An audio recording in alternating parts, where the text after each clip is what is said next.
Good morning to all. My name is Vanshika Rawat और आप सभी का स्वागत है स्टडी विद मीनाक्षी में। जैसे कि आप सभी को पता है कि हमने पार्ट 1 पढ़ा था और अब हम पार्ट 2 पढ़ेंगे चैप्टर 1 का। तो हमारा टॉपिक है मोहनजोदड़ो एक नियोजित शहरी केंद्र। नियोजित मतलब क्या होता है कि किसी भी चीज की प्लानिंग करना। जैसे कि अगर हम किसी घर का निर्माण कर रहे हैं तो हम पहले उसकी प्लानिंग करेंगे कि किस किस तरीके से वो बनाना है। तो वैसे ही मोहनजोदड़ो के लोग भी इस व्यवस्था को अपनाते थे। जो हमारी मोहनजोदड़ो की जो सभ्यता है ये एक नगरीय सभ्यता है, मतलब यहाँ पे नगरों का निर्माण था और यहाँ पे जो पुरा स्थल थी वो भी बहुत ज्यादा प्रसिद्ध थी।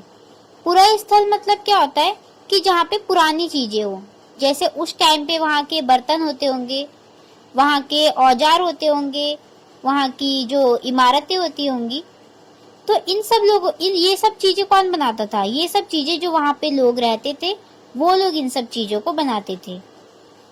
लेकिन अब इसके जो हमें साक्ष्य हैं वो धीरे धीरे कम होते जा रहे हैं। ठीक है, उसके बाद हम देखेंगे कि जो मोहनजोदड़ो है यहाँ पे 2 प्रकार की बस्तियों का निर्माण किया गया था। जो बस्ती थी 2 प्रकार में बांटी गई थी। तो पहली थी हमारी दुर्ग वाली और दूसरी थी निचला शहर। ठीक है, जैसे कि आपको इस पिक्चर में भी दिखाया गया है कि देखो, जैसे ये हमारा दुर्ग हो गया और ये वाला हमारा हो गया निचला। तो सबसे पहले हम दुर्ग के बारे में पढ़ेंगे। तो जो हमारा दुर्ग होता था ये मेनली क्या होता था, छोटा होता था लेकिन बड़े उसमें बनाया जाता था। तो जो हमारा दुर्ग होता था वो निचले शहर पे नहीं होता था, मतलब वो ऊंचाई पे बनाया जाता था। उसकी जो नींव होती थी ना वो ऊंची होती थी और यहाँ के जो लोग होते थे यहाँ पे जो रहने वाले लोग होते थे इसका जो इस्तेमाल है वो कभी कभार के लिए करते थे। ये नहीं कि वहाँ पे आवासी लोग रहते, मतलब जो परमानेंट वहाँ पे रहते। वहाँ पे जैसे अगर कोई धार्मिक प्रोग्राम हो गया तो उससे रिलेटेड वहाँ पे कार्य होते थे और उससे रिलेटेड काम होते थे। लेकिन जबकि जो निचला शहर है वो आम लोगों के लिए होता था, वहाँ पे आम तरह के लोग रहते थे। निचला शहर का मतलब ये नहीं कि सारे जो शहर है वो निचले हो, मतलब नीचे हो, थोड़े थोड़े ऊंचाई पर भी बनाए जाते थे। लेकिन ऐसा माना जाता है कि जो निचला शहर है वो बहुत बड़ा क्षेत्रफल माना जाता था, पूरा फैला हुआ था। जैसे आप यहाँ पे देख सकते हैं कि जो निचला शहर है हमारा कितना बड़ा दिखाई दे रहा है, दुर्ग जबकि कितना छोटा दिखाई दे रहा है। तो जो हमारा निचला शहर है इसको बनाने के लिए बहुत सारे मजदूरों का इस्तेमाल किया गया था। अब यहाँ पे आपको ये बॉक्स दिखाई दे रहा होगा, हड़प्पा की दुर्दशा। इसमें हड़प्पा सभ्यता के बारे में बताया गया है कि जब पंजाब की रेलवे ट्रैक का जब काम चल रहा था तो जब मजदूरों ने उसकी खुदाई करी तो उन्होंने देखा कि यहाँ पे कई सारी ईंटें हैं। तो इन्हें लगा कि क्या पता यहाँ पे पहले यहाँ के लोग रहते होंगे जो कि अब चले गए होंगे। लेकिन जब बाद में जब पुरातत्व डायरेक्टर आए तो उन्होंने यहाँ की मोहरों से पता लगाया कि यहाँ पे पहले कोई सभ्यता भी थी। आज से 100 साल पहले की बात है जब हमें ये पता चला कि हड़प्पा सभ्यता जैसी कोई सभ्यता है। यहाँ पे आप देख रहे हो नाली। अब हम पढ़ेंगे इसमें नालों का निर्माण।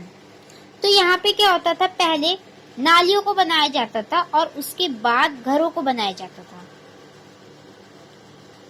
जैसे अगर हमें किसी घर का निर्माण करना है तो पहले वो सड़कें बनाएंगे और नाली बनाएंगे, उसके बाद ही घर को बनाएंगे। जैसे यहाँ पे अगर हमारा घर है तो साथ साथ नाली भी चलती थी, ताकि जो अगर घर का जो पानी है वो सीधा नाले से सीधा सड़क के रास्ते जाए और सीधा फिर वहां से बह जाए।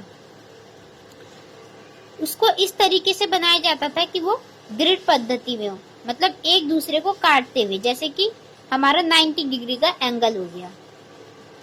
और जो घरों का जो गंदा पानी था उसे नालियों से जोड़ दिया जाता था, ताकि वो जो हर घर का पानी है वो जो सड़क है उस रास्ते से बह जाए। उसके बाद हमारा दिया है गृह स्थापत्य। गृह स्थापत्य मतलब क्या होता है कि जो घर है उसको किस तरीके से बनाया गया है। तो इसमें जो हमारा जो आंगन होता है, इसको बीच में जो होता है हमारा वो आंगन होता है, और जो ऊपर बाकी चारों ओर क्या होते हैं, हमारे कमरे होते हैं। और यहाँ पे जो बीच का जो हमारा केंद्र है वो खाना बनाने, मतलब यहाँ पे खाना बनाया जाता था, और बाकी चारों तरफ कमरे होते थे। अब इसकी जो एक जो मेन यहाँ की जो विशेषता है वो है हमारा, जो ये लोग थे ये एकांतता को बहुत ज्यादा मानते थे, मतलब शांति, प्राइवेसी जैसी चीज ये लोग भी मानते थे। ये लोग क्या करते थे, जो घर का नीचे वाला हिस्सा होता था उसमें ये लोग खिड़कियां नहीं बनवाते थे, क्योंकि बहुत सारे लोग जो होते हैं वो जाते समय कोई झांकता है, कोई कुछ करता है, देखता है, तो इसलिए वो इस प्राइवेसी ताकि कोई ऐसा ना कर सके, इसीलिए वो लोग खिड़कियां नहीं बनवाते थे, और ऊपर वाले जो कमरे होते थे उसमें खिड़कियां बनाते थे।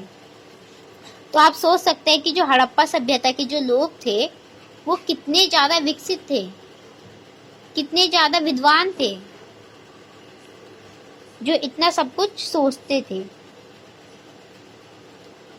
और यहाँ पे जो स्नानागार होता है, स्नानागार जो होता है वो मेनली देखो, स्नानागार जो जैसे आज के टाइम पे हमारा स्विमिंग पूल हो गया जहाँ पे बहुत बड़े एरिया में यहाँ पे लोग नहाते हैं, वैसे उस टाइम पे स्नानागार होता था।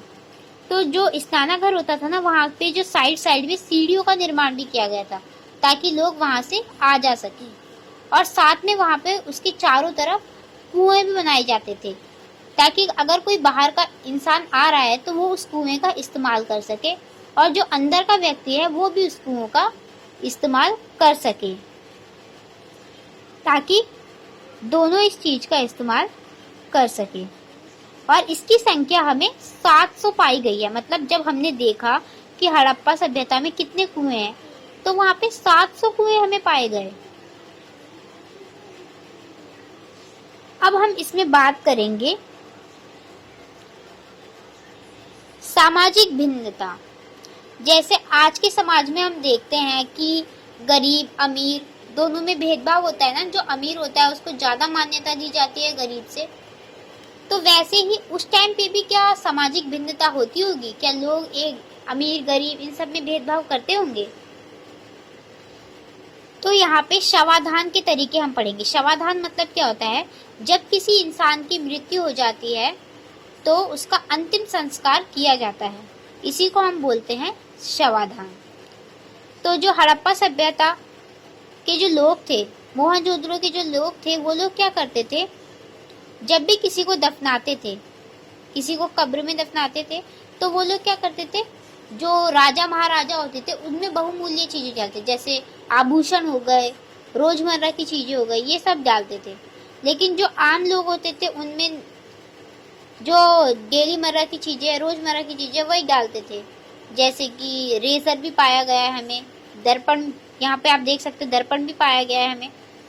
लेकिन अगर हम बात करें मिस्र की सभ्यता, तो वहाँ के लोग बहुत सारा सोना चांदी ये सब डालते थे,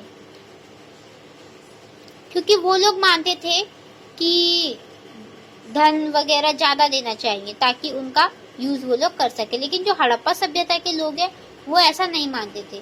हाँ, लेकिन वो लोग जब जाते थे, जब कोई इंसान मरता था तो कब्र में कुछ देते थे, क्योंकि वो लोग मानते थे कि शायद से उनका पुनर्जन्म होता होगा, कि जब वो इंसान मर जाए तो वो उस इस चीज का इस्तेमाल कर सके। विलासिता की वस्तुएं। विलासिता मतलब क्या होती है, लग्जरी थिंग, जैसे कि जो बहुत ज्यादा कीमती हो, और उसी में से एक है हमारी फ्यान्स। फ्यान्स जो है ये आम बस्तियों में नहीं पाया जाता, मतलब जो हमने जब पुरातत्व डायरेक्टर ने हड़प्पा सभ्यता की जो खोज करी तब उन्हें ये आम बस्तियों में नहीं पाया गया, कुछ कुछ जगहों में ही इसके बर्तन पाए गए। तो आज का हमारा टॉपिक यहीं तक था। अगर आपको मेरे चैनल